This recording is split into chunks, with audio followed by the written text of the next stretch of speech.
The day of jackal ये एक espionage thriller series है जो जियो सिनेमा पर रिलीज हुई। और मैं आप लोगों को ये भी बता दूं कि जियो सिनेमा पर अभी सीरीज को हिंदी में रिलीज नहीं किया गया है, लेकिन बहुत जल्द ये सीरीज आप लोगों को जियो सिनेमा पर हिंदी में भी देखने को मिल जाएगी। और इस सीरीज की आपको टोटल 10 एपिसोड्स देखने को मिलेंगी, लेकिन अभी सिर्फ पहली 5 एपिसोड्स को ही रिलीज किया गया है।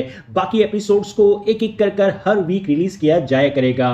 और मैंने अभी सीरीज की पहली 3 एपिसोड्स को ही देखा है, और उन 3 एपिसोड्स को देखकर मेरा जो एक इनिशियल एक्सपीरियंस रहा है वो मैं आप लोगों से अभी शेयर कर रहा हूं। बाकी इस सीरीज के कंप्लीट रिलीज होने के बाद मैं इस सीरीज का फुल रिव्यू भी आप लोगों के लिए करूंगा। तो चलो बिना टाइम वेस्ट करे बात कर लेते हैं कि मेरा इस सीरीज की पहली 3 एपिसोड्स को देखकर एक्सपीरियंस कैसा रहा। तो पहले तो मैं आप लोगों को सीरीज की कहानी के बारे में थोड़ा बहुत बता देता हूं। आप इस सीरीज में देखेंगे एक हाईली स्किल्ड असैसिन जैकल की कहानी, जो अब अपने आखिरी बड़े मिशन को अंजाम देने की तैयारी कर रहा है। लेकिन जैकल के लिए अपने इस मिशन को अंजाम देना मुश्किल उस वक्त हो जाता है जब एक MI6 एजेंट बियंका उसको ढूंढने लगती है। तो आखिर जैकल का आखिरी मिशन क्या है और वो उसको कैसे अंजाम देगा, और क्या एजेंट बियंका जैकल को उसका मिशन पूरा करने से पहले पकड़ पाएगी या नहीं, ये सब जानने के लिए आपको देखना होगा इस सीरीज को। अब बात करें कि मेरा एक्सपीरियंस इस सीरीज की पहली 3 एपिसोड्स को देखकर कैसा रहा। तो देखो, मुझे तो इस सीरीज की पहली 3 एपिसोड्स पसंद आई हैं। मेरी नजर में इस सीरीज की पहली 3 एपिसोड्स Amazon प्राइम के boring espionage thriller series citadel के तीनों सीजन से ज्यादा बेहतर है।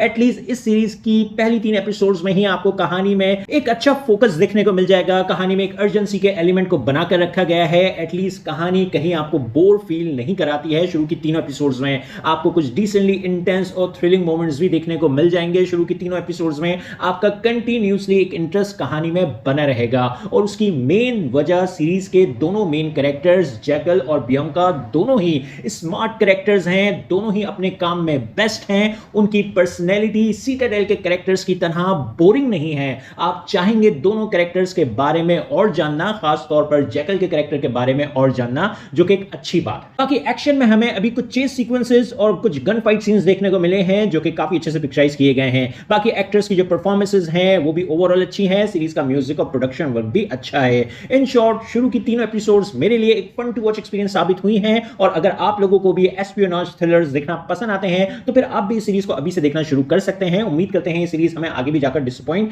नहीं करेगी। तो आप लोगों को ये सीरीज कैसी लगी, अपने ओपिनियंस कमेंट्स बॉक्स में जरूर दें। मेरी वीडियो पसंद आई तो लाइक करें, चैनल को सब्सक्राइब करना मत भूलें। फिर मिलेंगे किसी और वीडियो में। शुक्रिया।